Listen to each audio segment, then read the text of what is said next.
Tom Scavo is the main villain of the show, not Paul Young with his revenge plot, not Dave Williams trying to drown Mike's kid, not even Orson running people over with his car. Nope, Tom, that same sweet, smiley, goofy dad in those dumb Hawaiian shirts that every neighbor on Wisteria Lane just adores. And I know how this sounds. Like, hey, are you okay? Tom is the good guy. Tom is funny. Tom makes pancakes on Sundays. And that is exactly why he's scarier than all the rest of them. See, every other villain on this show is kind of cartoonish. I mean, who are you actually going to meet in real life who smothers his wife with a pillow or burns down a nightclub? Nobody. But a husband who goes, "Oh, I don't know how to do laundry, I just can't figure it out. Oh, I accidentally dumped all our savings into some random scheme again. Oh, I can't pick up the kids today. I'm just so tired." You'll meet a million of those. And that's the horror. Tom is real. Tom is the type of man sitting in a house next door right now, while his wife carries the entire weight of their life on her back and still apologizes for being too controlling. And honestly, I didn't even catch this on my first 2 watches of the show. I also thought Lynette was a little hysterical, and Tom was just this poor, tired dad who wanted a tiny bit of peace. The show itself pushes us to see it that way. Goofy music plays when Tom screws up. Neighbors laugh at his little jokes. Lynette yells, and it looks like she's overreacting. But on my 3rd rewatch, something clicked. I started noticing patterns, tiny moments that on their own look like nothing, but put them together and the picture that comes out made my jaw literally drop. Hey, it's Mia Desperate, and today I want to break down why Tom Scavo is the most sophisticated villain in the entire show. Not because of any big loud crime, but because of how he spent 20 years systematically breaking his wife down, hiding behind a goofy smile the whole time. I'm gonna walk you through 3 things I noticed, and the last one is an absolute bomb. It wrecked me. Okay, let's start with what was the first red flag for me personally. It's the whole storyline where Tom becomes a stay-at-home dad in season 2. Remember that? Lynette goes back to the ad agency. She's a boss. She's back in the game. She's earning. And Tom is like, yeah, sure, I'll be a house husband, no big deal. And this is where it gets interesting. The question I ask myself every time I rewatch these episodes: why does Tom suddenly become so catastrophically incompetent? This is the same man who ran complex ad campaigns, negotiated with clients, flew out to San Francisco for work. A guy who can hold a multi-million-dollar corporate pitch in his head suddenly can't load a washing machine? Can't figure out that if the baby threw up on a sheet, you change the sheet instead of letting it sit there until your wife gets home? Seriously? And that's when it hit me. This isn't an accident. It's a tactic. In psychology, they call it weaponized incompetence. It's when somebody deliberately does things badly, so their partner gives up and does it themselves. And Tom is a textbook case. Remember the scene where Lynette walks in from work and the house is chaos? Kids screaming, the cat eating off the table, and Tom is lying on the couch telling her how hard his day was. And she's supposed to comfort him? The scene that really broke me is when Lynette literally brings a live mouse into the house. A live mouse, dude, just to force Tom to finally clean up. What healthy woman in a healthy relationship gets to the point where she has to plant a rodent in her own home to get her husband moving? None. That's the behavior of a woman who's been pushed too far. That's a person who has run out of every normal way to get through to him. And here's where Tom's magic starts. Because if he just did nothing, that'd be one thing. But he plays the victim on top of it. He sighs. He gets all hurt. He says, well, I'm trying. I'm not you. I can't do everything perfectly. And Lynette, who just pulled a 12-hour workday, instead of saying, dude, you're a grown man, figure it out, she starts comforting him. She starts explaining, teaching, showing him. So now she's pulling a second shift, an emotional one. She's his mom now. And the most painful part is this whole setup wasn't temporary. It wasn't a phase. Tom stayed like this the whole way through, even when Lynette had cancer, even when she was going through chemo, even when she was lying there bald and exhausted. What was Tom doing? Complaining about being uncomfortable. He literally asked her to wear a wig during sex because, see, it was hard for him to look at his sick wife.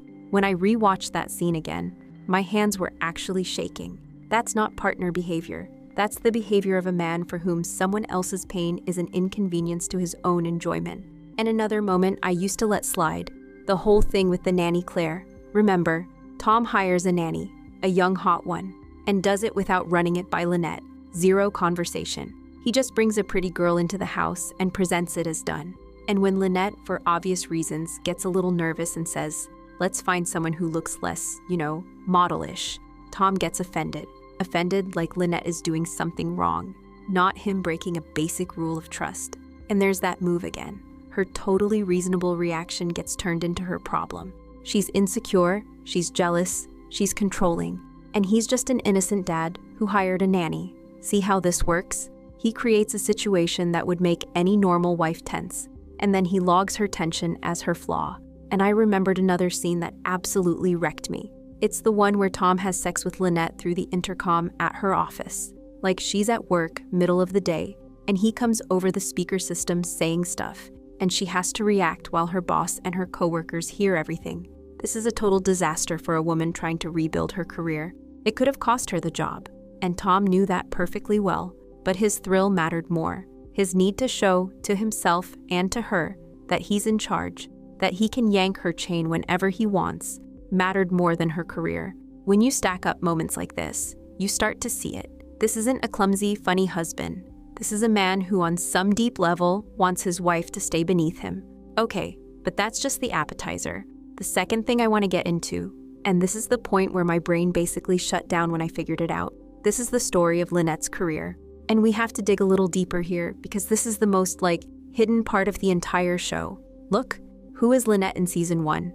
A former top executive at an ad agency, not just an employee, a monster in the industry. A woman who herself said she didn't want a big family, that her career mattered more, that she didn't see herself as a mom with apple pies. Those are her words, right there in the show. And here's the question I asked myself. How did she end up with 4 kids at home, in a depression, in her pajamas, with a yogurt stain on her shoulder? The answer is simple and terrifying. Tom. Every single time Lynette was close to getting her career back, the same thing happened. She gets a promotion offer in season 1. Tom talks her out of it, pressures her, guilts her. She's working at the agency in seasons 2 and 3. Tom decides to open a pizzeria. A pizzeria without asking, with all their savings. A man who has never run a restaurant dumps all their family money into a business he knows nothing about and presents it to his wife as done. And what is she supposed to do? She has to ditch her career and go rescue this sinking ship, because otherwise their family ends up on the street. It's genius in how underhanded it is when you really think about it. He doesn't forbid her from working. He's not an old school abuser screaming, "A woman's place is in the kitchen." No, Tom is way smarter than that. He just creates situations where she has no choice. He makes financial decisions that destroy her. He sets off crises that she has to clean up. He gets her pregnant. And by the way, that's a whole separate topic, because Lynette said clearly she wanted 1 kid max. She ends up with 6. 6. 1 set of twins, then another kid, then another daughter, then Tom's secret daughter from another woman who suddenly drops into their laps. And every pregnancy is an oops.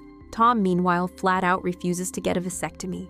He clings to his ability to impregnate, like it's the last fortress of his manhood, because on some subconscious level, he gets it.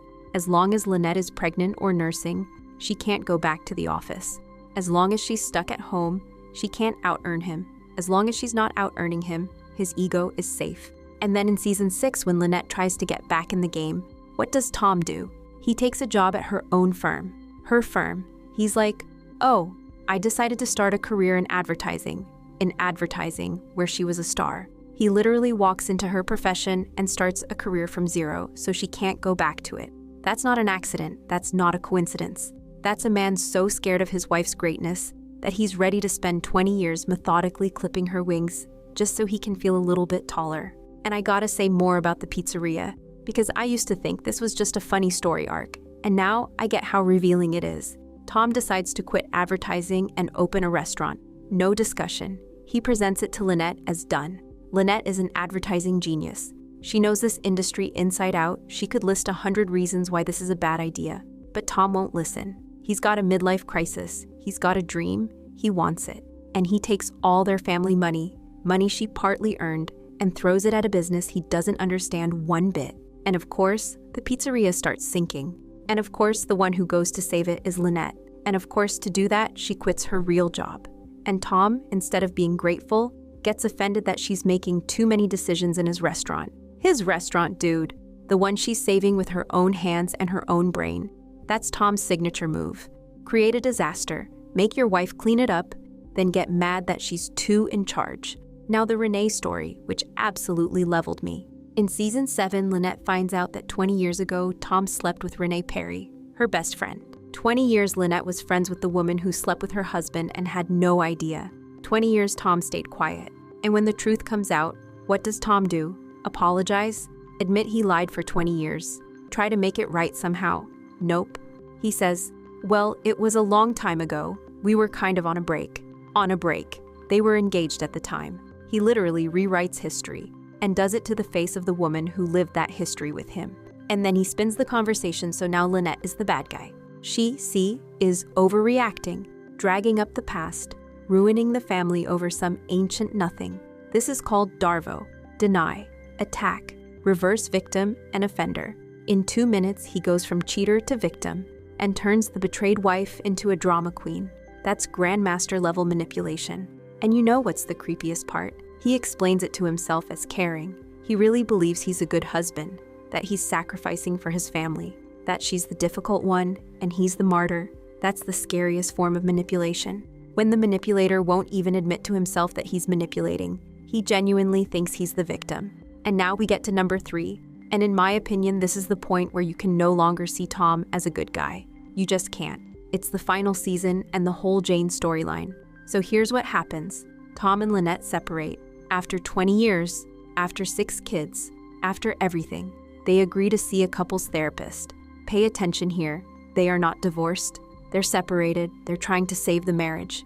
At least that's how it's sold to Lynette. She goes to therapy. She works on herself. She cries at night. She tries to figure out where she went wrong. And what is Tom doing? 3 months later, 3 months, folks. He's already in a new relationship. Not just a fling, no. A serious relationship with a doctor named Jane. He moves in with her. He introduces her to his kids. He takes her to Paris on money that was partly earned by Lynette's sacrifices.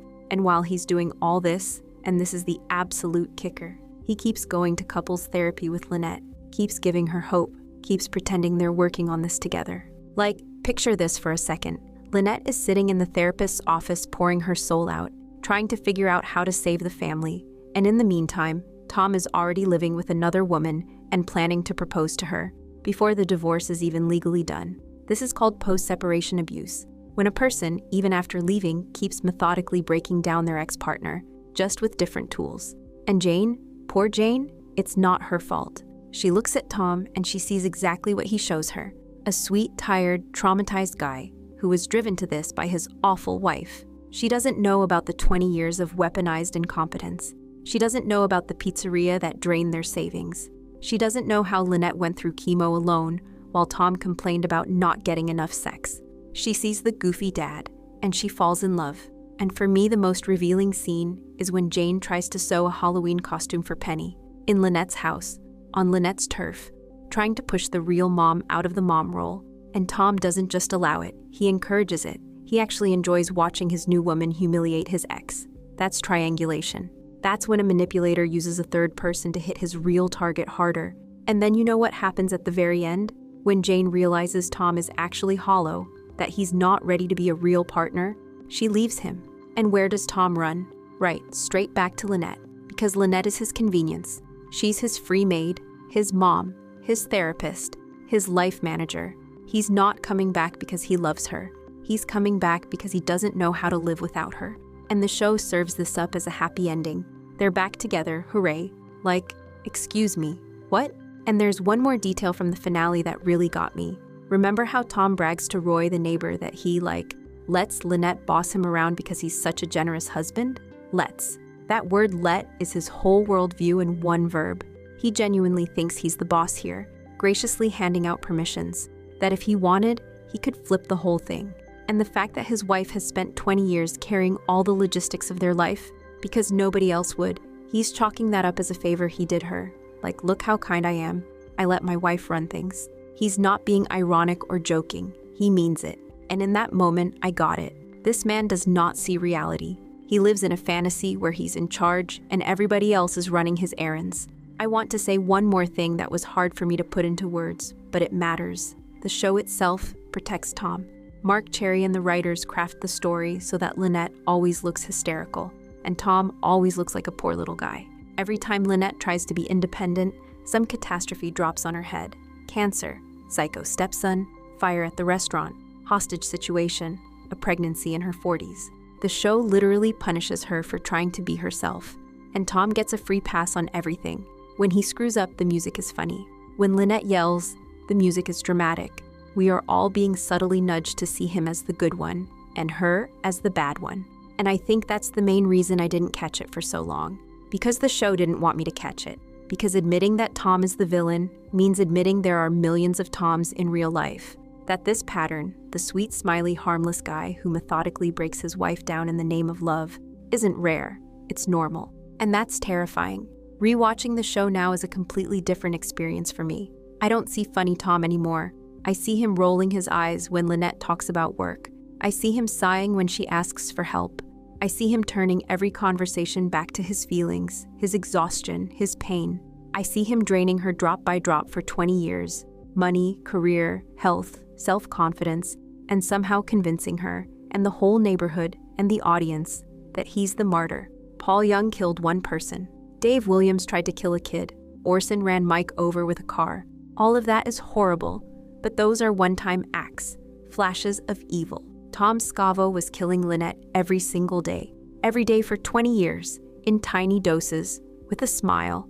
And that's exactly why he's the most dangerous man on Wisteria Lane. If this kind of breakdown hit for you, hit subscribe.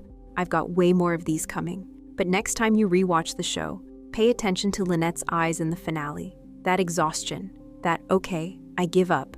That is not the face of a happy wife. That is the face of a woman who lost a war she didn't even know she was fighting. And you know what else I realized for myself? Tom Scavo works precisely because he's not extreme. If he hit Lynette, viewers would get it instantly. If he cheated on her openly, same thing. But he does everything 1 millimeter short of what it takes to get called an abuser. He leaves dirty sheets, he doesn't hit. He dumps money into a dumb business. He doesn't gamble it away at a casino. He flirts with a new woman 3 months after separation, not 1 week. Every single action on its own can be explained, excused, brushed off as, well, it happens. And that ability to always stay in the it happens zone, that is his superpower. That is his villainy. When I watch the show now, I don't see a comedy about a goofy dad. I see the slow, quiet, smiling destruction of a woman who could have ruled the world. And it chills me.